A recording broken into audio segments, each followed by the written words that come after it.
Hare Krishna. Welcome to Gita 365, the complete Bhagavad Gita study course in 365 days. पिछले session में हम लोग भगवद गीता की तीसरा अध्याय के श्लोक संख्या 12 तक पढ़े थे। आज पढ़ेंगे श्लोक संख्या 13 और 14।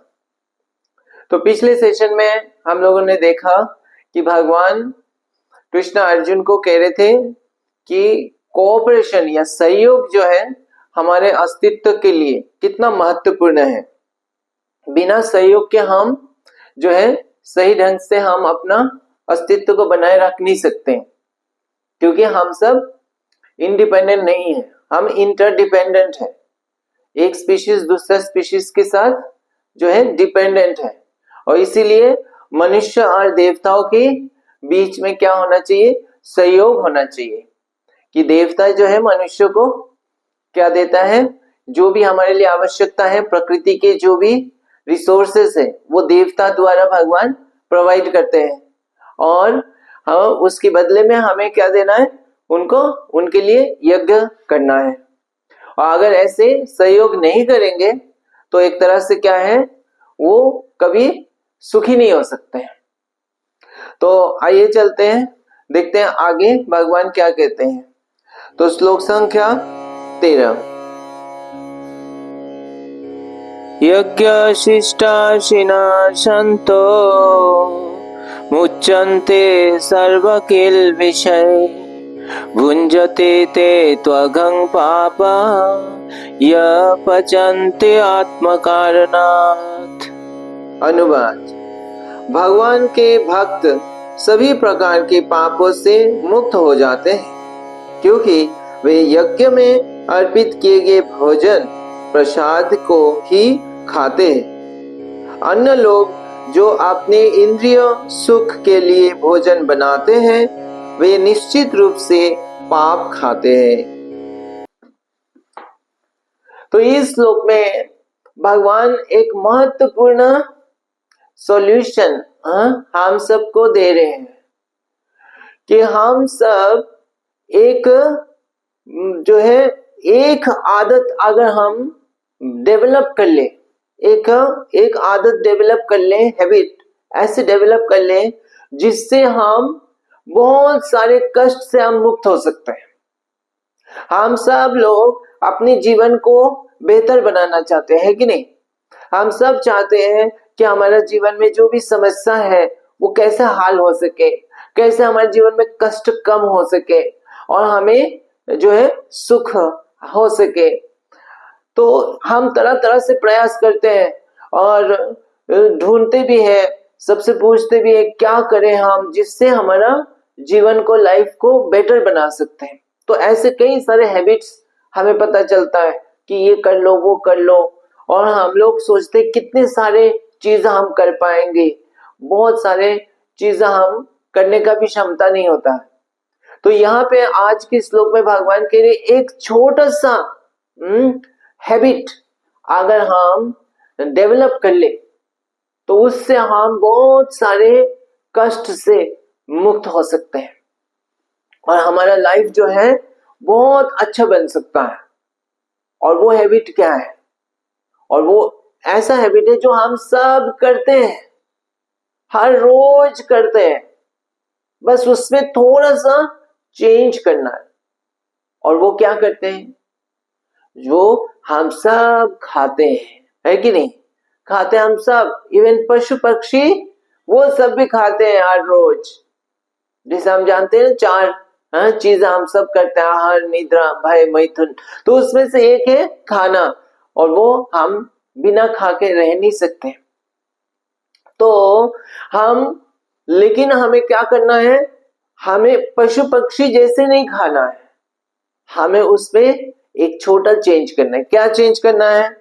वो भगवान इस श्लोक में कह रहे हैं कि हमें वो भोजन जो है वो हमें पहले यज्ञ में अर्पण करना है, और यज्ञ में अर्पण करके यज्ञ से जो अर्पित जो भोजन है उसको हमें ग्रहण करना है।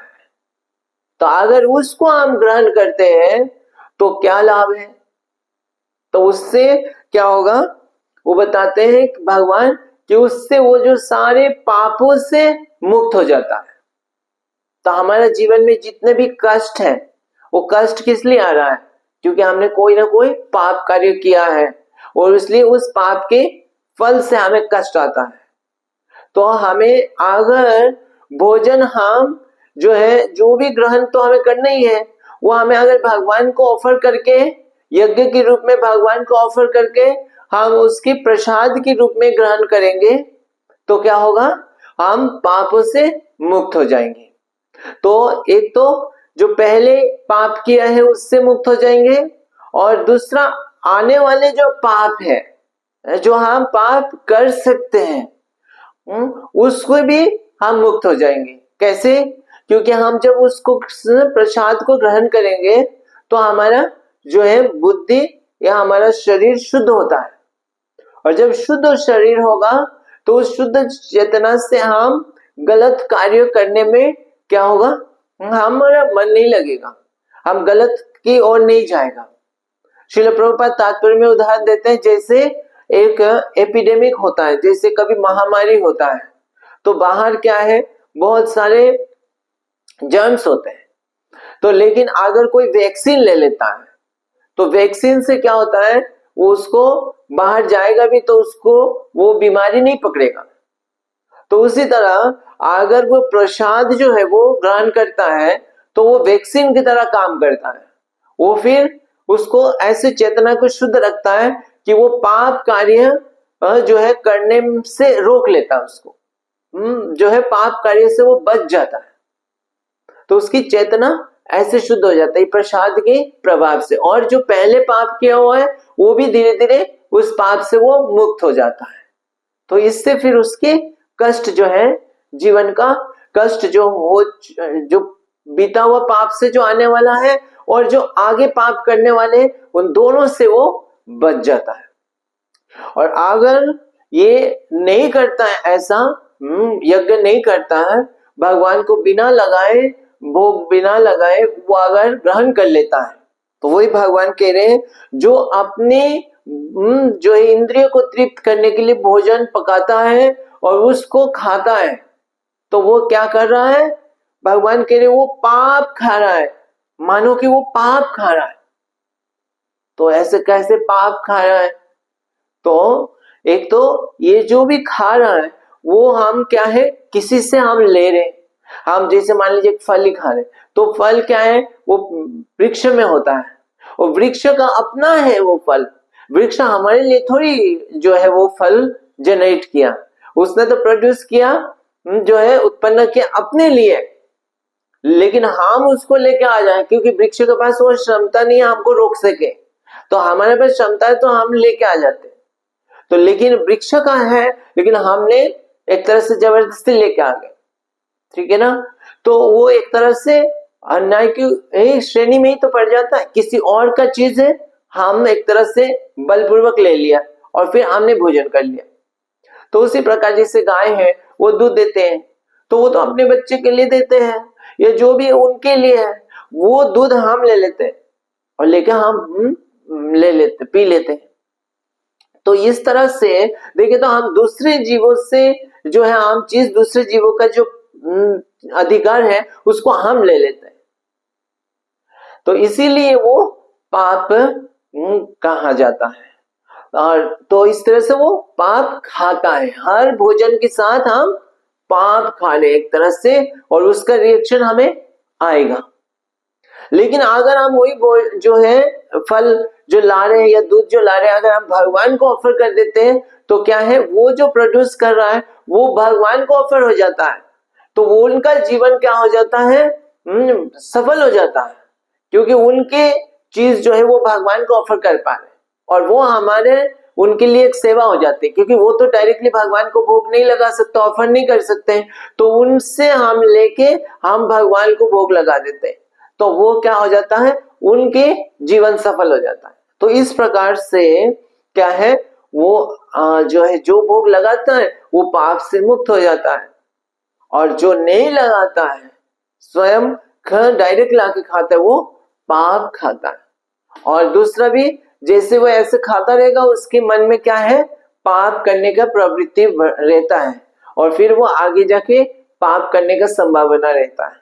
तो इस प्रकार से अगर वो भोग लगाता है तो वो के पाप करने का से बच जाता है और कष्ट, आने वाले कष्ट से वो मुक्त हो जाता है। तो ये सर्वोत्तम जो है जीवन बन जाता है, इतना शुद्ध जीवन हो जाता है। तो क्या ये आदत बनाना कठिन है? तो बिल्कुल कठिन नहीं है, क्योंकि हम सब भोजन बनाते ही हैं। बस हमें क्या करना है, उसको हमें भगवान के लिए बनाना है, भगवान के उद्देश्य से बनाना है, अपने उद्देश्य से नहीं बनाना है कि हमें खाना है। खाएंगे तो ऑफ कोर्स भगवान हमें जो है बाद में दे ही देंगे वो चीज, पर हमें बनाना है भगवान के उद्देश्य से, और वही चीज भगवान को भोग लगाना है जो चीज भगवान ग्रहण करते हैं। तो हर चीज भगवान ग्रहण नहीं करते हैं, तो जो जो चीज भगवान को शुद्ध शाकाहारी जो चीज है वो भगवान ग्रहण करते हैं। तो उसमें हम बहुत वेराइटीज ऑफ आइटम्स हम बना सकते हैं, जो भी हमें अच्छा लगता है, अलग अलग वेराइटीज। ये बताया जाता है श्रीमती राधा रानी ऐसे भगवान के लिए बनाते जो एक आइटम बनाते हो, दूसरा आइटम वो दोबारा बनता ही नहीं है, वो हर बार नया नया आइटम बनाते हैं। तो ऐसे कई जो है व्यंजन बना सकते हैं और भगवान को भोग लगा के उसको ग्रहण कर सकते हैं। तो ये है, तो ये कोई कठिन नहीं है, बस ये है कि बिना भोग लगाए हम नहीं लेंगे, बिना भोग लगाए भोजन को नहीं लेना है। जब भी लेना है भगवान को भोग लगा कि नहीं, ये प्रश्न पूछना है क्या ये भोग लगा हुआ है, प्रसाद है तो लेना है। तो ये बिल्कुल कठिन नहीं है। और ये भगवान कहते हैं जो संत है, संत का मतलब भगवान के भक्त है, तो जो भक्त है वो क्या करता है, वो भगवान के प्रसाद ग्रहण करता है, इसीलिए वो पापों से मुक्त हो जाता है। तो संत का क्या नेचर रहता है, तो एक तो प्रभुपाद कहते हैं कि वो जानता है कि अगर हमने जो है भोग लगाए तो हम पापों से मुक्त हो जाएंगे, और अगर बिना भोग लगाए लें तो पाप जो है एक तरह से खा रहे हैं हम लोग, और आगे जाके भी पाप करेंगे। तो हम कैसे शुद्ध होंगे और कैसे हम भगवान की धाम में जाएंगे, हम भक्ति में कैसे प्रगति करेंगे। तो इसीलिए हमें भगवान को भोग लगाना आवश्यक है, क्योंकि भगवान हमें भक्ति में प्रगति करनी है, अल्टीमेटली हमें भगवान की धाम में जाना है। तो इस तरह से उनकी जो है डिटर्मिनेशन होता है, निश्चयता होता है कि हम जो भी खाएंगे भोग लगा के खाएंगे। श्रील रूप गोस्वामी कहते हैं कि एक भक्त जो है वो चातक पक्षी की तरह होता है। चातक पक्षी क्या है, बारिश की जल ही जो है पीता है, बारिश से जो आसमान से आ रहा है वो बिल्कुल शुद्ध होता है और शुद्ध जल ही पीता है। वो नीचे जब जमीन में गिर जाता है तो वो जमीन के जो मिट्टी का साथ जो पानी होता है वो नहीं पीता है, तो वो हमेशा जो है देखता रहता है कब बारिश होगा, और जब बारिश होता है तभी पीते हैं। और अगर कई समय से बारिश नहीं हो रहा तो वो प्यासा रह जाते हैं, लेकिन जल नीचे तो पीते नहीं। तो उसी तरह भक्त है जो अगर भोजन करना है तो भगवान को भोग लगाया हुआ ही भोजन करता है, अगर नहीं है प्रसाद नहीं है तो सिंपली जो है वो रह जाएंगे। ऐसे नहीं कि ये भूख भी थोड़ा सहन कर लेंगे, लेकिन वो प्रसाद ही ग्रहण करेंगे, ऐसे निश्चय होना चाहिए। और दूसरा प्रभुपाद कहते हैं कि जो भक्त है उसका क्या होता है, भगवान के प्रति प्रेम होता है। तो जो उन्नत भक्त है उनका भगवान के प्रति इतना प्रेम होता है कि वो कोई चीज भगवान को दिया बिना वो पाना सोच ही नहीं सकते, क्योंकि वो जिनसे प्रेम करते हैं, आप चाहते हैं कोई भी चीज आप लेके आ रहे, कोई भी चीज आप बनाए कि वो पहले ग्रहण करें, उनको हम दे। तो इस तरह से ये प्रेम का नेचर है। तो जो प्रेमी भक्त है वो तो भगवान को बिना भोग लगाए कुछ सोच ही नहीं सकते खाने का। तो उसी प्रकार श्रील प्रभुपाद के जो गुरु महाराज थे श्रील भक्ति सिद्धांत सरस्वती ठाकुर, अब जानते हैं वो जब छोटे थे, बालक थे, 5 साल के बालक थे, उस समय क्या समझ में आता है ज्यादा, तो लेकिन वो जो है ऐसे भक्त थे उस समय भी। तो वो एक बार क्या हुए थे कि छोटा बालक, तो उनके पिता जो श्रील भक्ति विनोद ठाकुर वो जब आम लेके आए थे तो वो आम लेके आए थे, छोटा बालक भक्ति सिद्धांत सरस्वती ठाकुर उस समय उसमें से एक आम ले लिए और लेके उन्होंने पा लिया। तो भक्ति विनोद ठाकुर ने जब देखा तो उनको कहा, क्या तुमने इसको भोग लगाया था पहले? तो कहा, नहीं मैंने तो भोग नहीं लगाया। तो बोले, ये तुम्हें भोग लगाना चाहिए, जो भी खाओगे, क्योंकि ये चीज भगवान का दिया हुआ है, तो इसीलिए जो भी खाना है भगवान को भोग लगा के खाना है। उन्होंने इस चीज को इतना गंभीरता से ले लिया। 5 साल के बालक, वो बहुत अपने आप को जो है वो करने लगे, ग्लानि होने लगे उनको कि मैंने कैसे जो है एक आम भगवान को बिना देखे कैसे खा लिया, मेरे से इतना बड़ा अपराध हो गया कि मैं बिना भोग लगाए मैंने खा लिया, मैं कैसे भक्त हूं।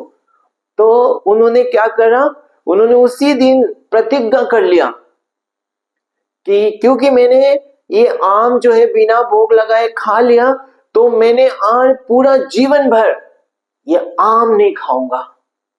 इस तरह से उन्होंने प्रतिज्ञा कर लिया, ये भीषण प्रतिज्ञा, और वो पूरा जीवन भर इस प्रतिज्ञा को पालन किए, उन्होंने कभी आम नहीं खाए। तो इस तरह से वो दिखाते एक भक्त जो है वो कितना जो है इस विषय को गंभीरता से लेते कि भगवान को बिना देखे वो कुछ पाना नहीं चाहते। तो इस तरह से ये अगर एक आदत हम डेवलप कर ले और उसमें हम फिक्स हो जाए कि हम जो भी खाएंगे वो भगवान को भोग लगा के ही पाएंगे, तो उससे हमारा जीवन पाप से मुक्त रहेगा और शुद्ध रहेगा। ठीक है, तो चलिए पढ़ते हैं अगली श्लोक, श्लोक संख्या 14।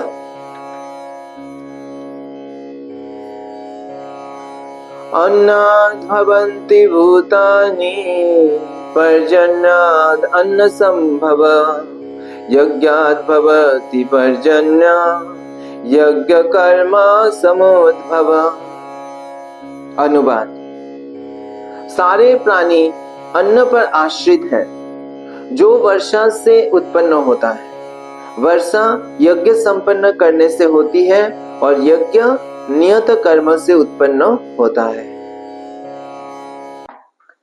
तो इस श्लोक में भगवान और एक महत्वपूर्ण बातें बता रहे हैं।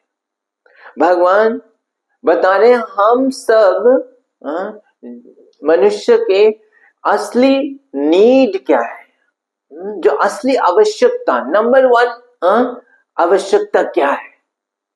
हमारे बहुत सारे आवश्यकता होती है, ये भी चाहिए वो भी चाहिए, बहुत सारी चीजें, पर हम सब के जीने के लिए जो सबसे महत्वपूर्ण है वो क्या है, वो है अन्न, भोजन। और भगवान कह रहे हैं कि सारे जीव, केवल मनुष्य नहीं, सारे जीव इस भोजन के ऊपर निर्भर है, उसी के ऊपर उनके अस्तित्व बना रहता है। और ये भोजन कहां से आता है? या अन्न हम बना सकते क्या फैक्ट्री में? हम फैक्ट्री में नहीं बना सकते हैं। ये भोजन इस पृथ्वी से आती है और ये इस चीज के लिए जो है हम पूरा तरह से निर्भर है भगवान की कृपा के ऊपर। और ये जो भोजन है ये ऐसा है, हमें रेगुलर चाहिए, है कि नहीं? हम अगर कोई कितना दिन हम बिना भोजन रह सकते हैं? जो व्यक्ति व्रत करता है उसको पता है कि अगर एक दिन पूरा दिन बिना भोजन के रहा, कुछ भी नहीं खाए, तो अगले दिन उसको कितना लगता है बाकी सब कुछ बाद में, पहले भोजन मिल जाए। और उस पूरा दिन जब व्रत करता है उसको भोजन देखने से ही लगता है कि ये भोजन जो है वो उससे आनंद और कुछ नहीं है। तो इस प्रकार से आप लोगों ने किया है कभी व्रत? तो करेंगे तो आपको ये अनुभव होगा। और अगर 2-3 दिन तक रखा तो क्या कहना। तो ये जो भोजन है वो हमारे लिए कितना महत्वपूर्ण है। और हम जो भी बहुत सारी चीजें, हो सकता है घर में ये भी हो, बहुत सारे गहना हो, हमारे पास बहुत सारे इलेक्ट्रॉनिक्स आइटम्स हो, बहुत महंगा महंगा चीज हो, लेकिन वो सारी चीज से हमारा भूख नहीं मिटती, वो सारी चीज हम खा नहीं सकते।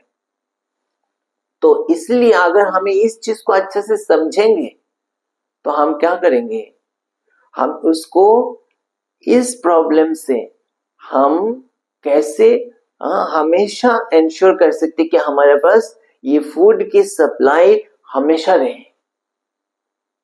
तो वो जो है वो बुद्धिमान की कार्य है, वो हमारा कलेक्टिव कार्य और इंडिविजुअल कार्य भी है कि हम देखें कि हमारा भोजन हमेशा रहे अवेलेबल, ताकि हम शांति से जी सके। तो उसके लिए सबसे पहला तो कि जो जहां से ये भोजन आता है उसके सप्लाई कभी कट ना हो, सप्लाई कभी बंद ना हो।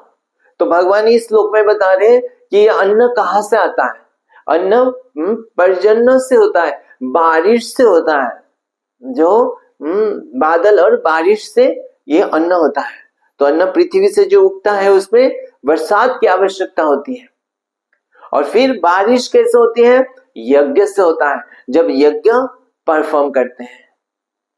तो इस तरह से जब हम यज्ञ करेंगे तो क्या होगा, ये बरसात होगी और फिर ये अन्न का जो सप्लाई है ये कंटिन्यू रहेगा। तो ये इससे हमारा सोर्स जो है वो जो है कंटिन्यू रहेगा। और दूसरा, हम सबको ये इंश्योर करना है कि जो हमें मिल रहा है भगवान से, जो मिल रहा है भोजन, उस भोजन को हम वेस्ट ना करें। कि ये ना हो कि हम ज्यादा से ज्यादा ले और हम जो है इधर से उधर वेस्ट करें, क्योंकि अगर हम वेस्ट करेंगे तो किसी को नहीं मिलेगा। तो हम उतना ही ले जितना हम ले सके, और अगर हमारे पास ज्यादा है हम दूसरे को दे सके। अगर हम ये दो चीज हम करते हैं अच्छे से, तो इस पृथ्वी में जो हंगर का या भूख का जो प्रॉब्लम है वो हमेशा के लिए सॉल्व हो सकता है। कई लोग हम देखते हैं कई कंट्रीज में और कई जगह पे लोगों को भोजन नहीं मिलता, लेकिन वो बिल्कुल सॉल्व हो जाता है जब हम इस तरह से भगवान की दिया हुआ पद्धति को करते हैं अच्छे से। क्योंकि कई लोग सोचते हैं कि पॉपुलेशन की वजह से जो है खाने का शॉर्टेज पड़ रहा है, लेकिन ऐसा नहीं है। इस पृथ्वी में बहुत क्षमता होती है कि वो जो है प्रोड्यूस करें, लेकिन वो जब खुश रहते हैं, जैसे बताया देवी देवता और भगवान अगर खुश रहेंगे तो बहुत ज्यादा प्रोड्यूस हो सकता है, और नहीं है तो कम होगा। जैसे कभी आप देखेंगे कोई आम के पेड़ में किसी टाइम में सेम आम में पेड़ में कम आता है और किसी समय ज्यादा आता है। तो ऐसे कैसे? क्योंकि वो उसके ऊपर डिपेंड करता है कि वो खुश है कि नहीं। उसी तरह गाय आप देखेंगे जब खुश रहता है तो बहुत ज्यादा दूध देता है, अगर दुखी है तो नहीं होगा। तो उसी प्रकार जब देवी देवता और भगवान खुश है, प्रकृति खुश है, तो उनकी सप्लाई कंटिन्यू रहता है। तो इस तरह से अगर हम ये दो चीज अच्छे से करते हैं तो इस जो फूड की जो प्रॉब्लम है ये एक्चुअल रियल वे से सॉल्व हो सकता है। और यज्ञ कैसे करना है, तो जैसे अलग अलग देवी देवता का भी यज्ञ दिया हुआ है विधान, और सारे देवी देवता कैसे भगवान के अंग की तरह, भगवान की एजेंसी है। तो अगर हम भगवान के लिए यज्ञ करते हैं, जो कि कलयुग में सबसे सर्वोत्तम यज्ञ क्या है, संकीर्तन यज्ञ, जो भगवान के नाम का उच्चारण करना, नाम का कीर्तन करना। तो ये जो हरे कृष्णा कृष्ण कृष्ण हरे हरे, हरे राम राम राम हरे हरे, इस महामंत्र का कीर्तन करना जो चैतन्य महाप्रभु ने स्थापन किया है। ये कलयुग की युग धर्म है। ये असली संकीर्तन यज्ञ, ये सर्वोत्तम यज्ञ है। और दूसरा, अभी जो पिछले श्लोक में भगवान ने कहा कि भगवान को भोग लगा के वो भोजन ग्रहण करना, वो यज्ञ है। तो इस यज्ञ को करने से क्या होगा कि वो सप्लाई जो है वो कंटिन्यू रहेगा। तो एक बार श्रील प्रभुपाद जो है 1972 में हैदराबाद गए थे, वहां पे जो है प्रोग्राम कर रहे थे। और उस समय 1972 में हैदराबाद में क्या चल रहा था, ड्रॉट, मतलब सूखा हो गया था। पिछले 2 साल के लिए वहां पे सूखा चल रहा था, कोई बरसात नहीं हो रही थी, सब लोग परेशान थे। वहां पे कई लोगों को जो है भोजन नहीं मिल रहे थे, अन्न नहीं हो रहा था, सारे शॉप्स में खाने का जो है महंगा इतना बढ़ गया था, सब लोग परेशान थे और 2 साल तक कोई बरसात नहीं हुई। तो जब प्रभुपाद गए और वहां पे भक्त लोग कीर्तन किए तो 2-3 दिन के कीर्तन के बाद ही वहां पे क्या हुआ, बरसात होने लगी और ये सब लोग इतना खुश हो गए थे और वो एक तरह से न्यूज हो गए थे कि संकीर्तन जो है वो बरसात को लेके आए। तो इस तरह से भगवान कह रहे हैं कि हमारा जो असली नीड है उसको हम देखें और हम सब मिलके इसको अगर यज्ञ को करेंगे तो ये प्रॉब्लम कभी नहीं रहेगा और हम खुशी से जो है हम ये जीवन को बिता सकते हैं। और जो हमारा वेस्ट करने का चीज है वो भी एक भक्त जो है वो जो प्रसाद पाता है उसको वो सोचता है कि ये भगवान की कृपा है और वो भगवान से अभिन्न है, इसलिए उसको प्रसाद को कभी वेस्ट नहीं करता, वो उतना ही लेता है जितना वो भोजन ग्रहण कर सकता है। तो इस तरह से भगवान की दिया हुआ जो एडवाइस को अगर हम पालन करेंगे तो हम भी खुश रह सकते हैं और बाकी समाज भी खुश रह सकता है। ठीक है, तो अभी हम यहाँ पे विराम देते हैं आज। तो अगली सेशन में हम पढ़ेंगे श्लोक संख्या 15 और 16। हरे कृष्णा। ग्रंथराज श्रीमद् भगवद गीता की जय। जगत गुरु श्रील प्रभुपाद की जय।